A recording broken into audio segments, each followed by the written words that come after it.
Over 200 of these unique creations fill this sculpture park on the Bronkhorstspruit Dam. They are the constantly evolving product of an imagination that began sculpting 42 years ago and never stopped.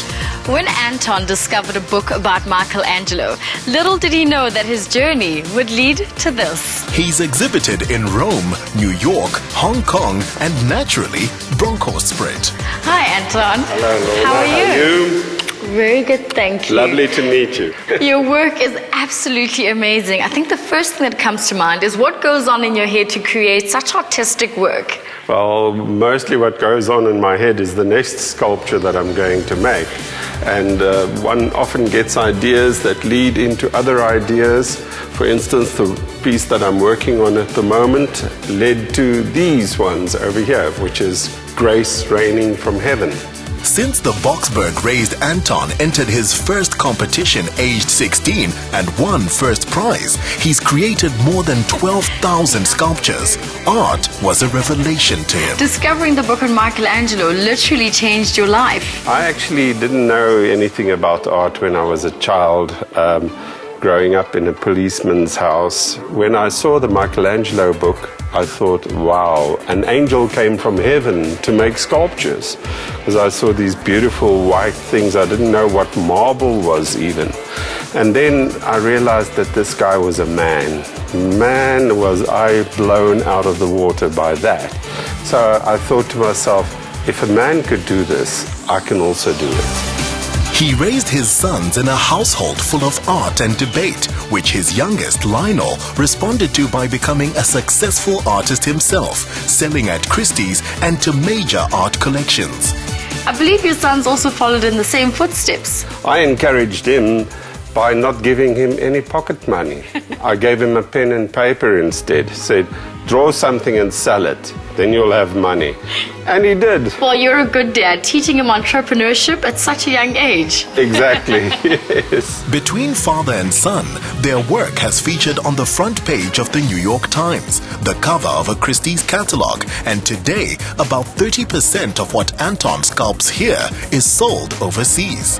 Anton, your work is showcased all over the world, but why did you choose this space as your location? Well, this was a hidden gem that I managed to find and buy.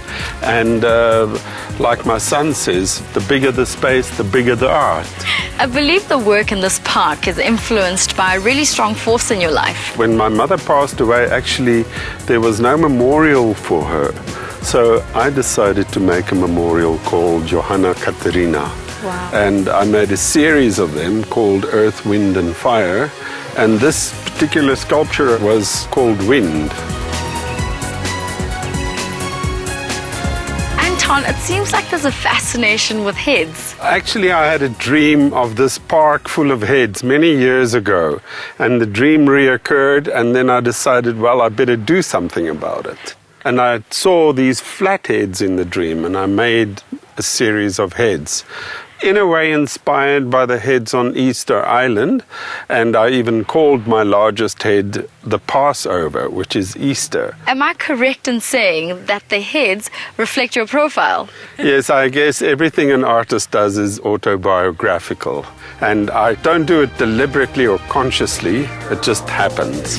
Much of the casting method he uses here dates back to ancient Greece, so Lorna was getting 2,500 years of technique in a day. This is a special wax that they made for me, and this is an older sculpture that I've decided to change. So we're going to stick this hot, sticky wax onto the face and remodel her. How does the process work? Well, actually you start with a metal armature over which you put clay, and then you sculpt the original one, which is this white one. Then we make a mold, and then from the mold we do bronze casting. The process is so detailed, he usually produces only 2 pieces a month, so it helps that his work sells in dollars, euros and pounds, and definitely qualifies as a precious metal export. Anton, you're self-taught. How did you go about honing your skill? I spent a lot of time in art libraries at the University of Pretoria Pretoria, and I read all the available books that there were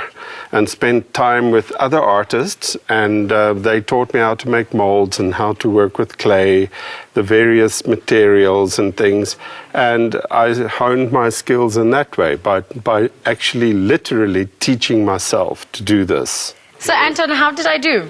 You did brilliantly. You can come and work here if you like. Well, if your first painting was sold for 50 Rand, I'm starting to wonder how much you'd pay me for starting off.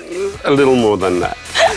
Thank you so much, Anton. It's been so much fun. It's an absolute pleasure.